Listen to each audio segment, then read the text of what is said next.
Break के बाद एक बार फिर से आप सभी दर्शकों का अन्नदाता कार्यक्रम में। अपने राज्य में किसान खेती के साथ साथ पशुपालन व्यवसाय करके अच्छी आय कमाते हैं, क्योंकि पशुपालकों को इनके दूध से रोजाना आय मिलती है। लेकिन पशुपालक इन पशुओं का दूध निकालते समय कोई विशेष ध्यान नहीं देते हैं, जिससे दूध जल्दी खराब हो जाता है और पशुपालकों को भारी नुकसान उठाना पड़ता है। तो आप स्वच्छ दूध प्राप्ति के लिए कौन कौन सी बातों का खास ध्यान रखें, आइए जानते हैं पशु विशेषज्ञ डॉक्टर प्रदीप कुमार सिंह से।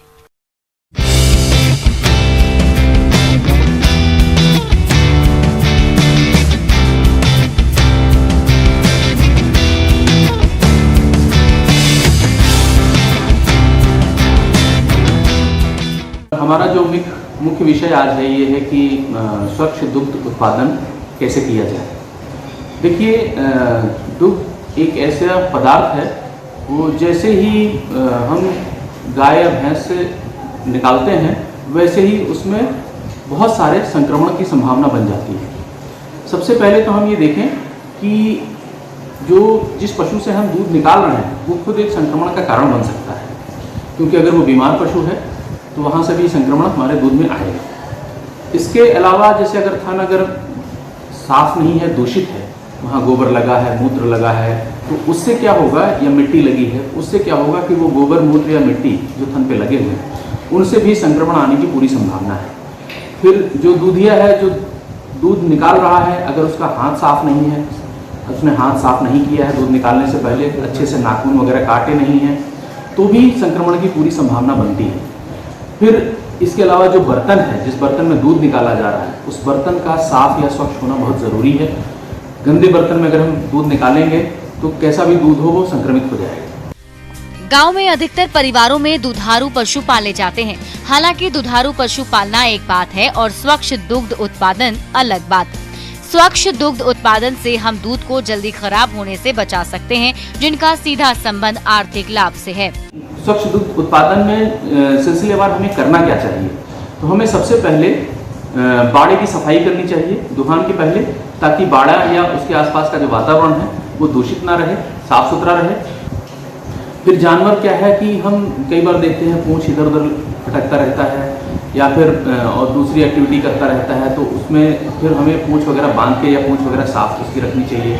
नहीं तो जानवर से कई बार जैसे बाल वगैरह भी झड़ते हैं, तो एक बार जानवर को आप साफ कर लें, अच्छे से धुलाई कर लें, उसके बाद आप दूध दुहने बैठें, ताकि उसमें गोबर ना गिरे, बाल ना गिरे, ये सब चीज़ें उसमें गिरने ना पाए। चाहिए जिस पशु से हम दूध लेने जा रहे हैं, स्पेशली उसका जो थन है, थन खूब अच्छे से साफ करें और थन के आसपास का एरिया जो है खूब अच्छे से उसको आप साफ कर लें। फिर दूधिया जो है प्रयास करे कि वो मास्क वगैरह भी बांध के रखे, क्योंकि खांसेगा, छींकेगा तो उससे दूध भी हमारा जो है वहाँ पर संक्रमित हो जाएगा। दूध दुहने से पहले दूधिया को अपने हाथों को साबुन से अच्छी तरह साफ कर सुखा लेना चाहिए।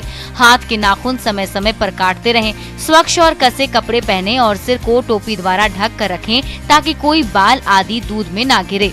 दूध को पूर्ण हस्त विधि द्वारा दुहना चाहिए। हमें ये जरूरत है कि जो दूधिया है या जो संपर्क में आ रहा है व्यक्ति उस दूध के, तो उसको एक बार स्क्रीनिंग करके हमें काम में लगाना चाहिए। ऐसा नहीं है कि वो खुद एक बीमारी कैरी कर रहा है और उस बीमारी को वो जानवरों को भी देगा और उस बीमारी को वो दूध में भी ले आएगा, क्योंकि खांसेगा, छींके या दूसरी एक्टिविटी करेगा या हाथ साफ नहीं रखेगा। तो इससे क्या है, जैसे बहुत सारे बीमारी हैं, टीबी है, साल्मोनेला है, इस तरह की बहुत सारी बीमारियां हैं जो दूध में आएंगी, दूध को संक्रमित करेंगी और इससे जो है सुरक्षित दूध का उत्पादन जो है वो नहीं हो पाएगा। इसके अलावा जो बर्तन है, बर्तन को खूब अच्छे से साबुन से या दूसरे चीज़ों से उसको साफ करना चाहिए, साफ करके और सूखा करना चाहिए। गीले बर्तन में दूध नहीं निकालना चाहिए, क्योंकि जो पानी उसमें रह जाता है वो अपने आप में संक्रमण का कारण बनेगा। दूध दुहने का बर्तन स्टेनलेस स्टील का होना चाहिए। इसके अलावा एल्युमिनियम और गैल्वेनाइज्ड शीट के बर्तन का उपयोग कर सकते हैं। पीतल और तांबे का बर्तन बिल्कुल इस्तेमाल ना करें। खुली बाल्टी के स्थान पर गुंबदकार छत वाली बाल्टी में दूध दुहना चाहिए।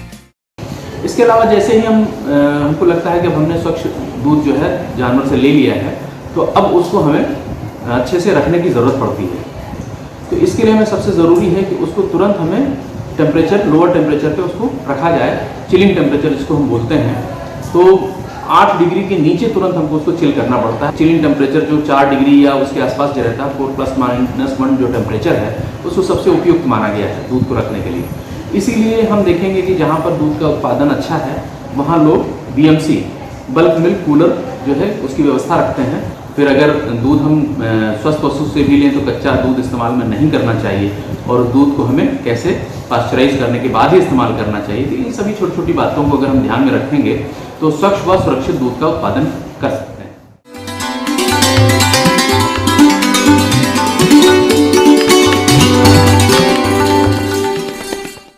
आइए जानते हैं अन्नदाता निःशुल्क फोन के माध्यम से पूछे गए समस्याओं का समाधान। अन्नदाता निःशुल्क फोन संपर्क सेवा के माध्यम से पूछे गए प्रश्नों में से आज हमने जिस प्रश्न को कार्यक्रम में शामिल किया है उसे पूछा है ग्राम खुर्द, जिला धौलपुर के कृषक अमरजीत ने।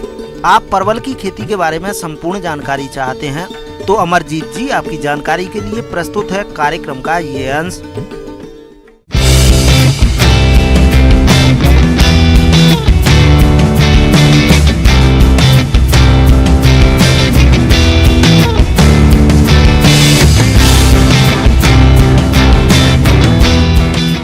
जैसा कि आप देख ही रहे हैं कि अब सितंबर का महीना चल रहा है और ये एक उपयुक्त समय माना जाता है परवल की खेती के लिए। और परवल की खेती से पहले कि कैसे लगाएं, उससे पहले ये जानना ज़रूरी है कि कौन से प्रभेदों का चयन करना है। तो हमारे पास राजेंद्र परवल 1 है, राजेंद्र परवल 2 है, हमारे पास स्वर्ण रेखा है, फिर हमारे पास स्वर्ण अलौकिक है, स्वर्ण सुरुचि है। ये जो प्रभेद हैं ये बहुत अच्छे माने गए हैं और इनकी उपज भी अच्छी पाई गई है। अब प्रभेद सिलेक्शन के बाद हमें ये देखना ज़रूरी है कि किस तरह की मिट्टी में आपकी जो परवल की है खेती हो सकती है।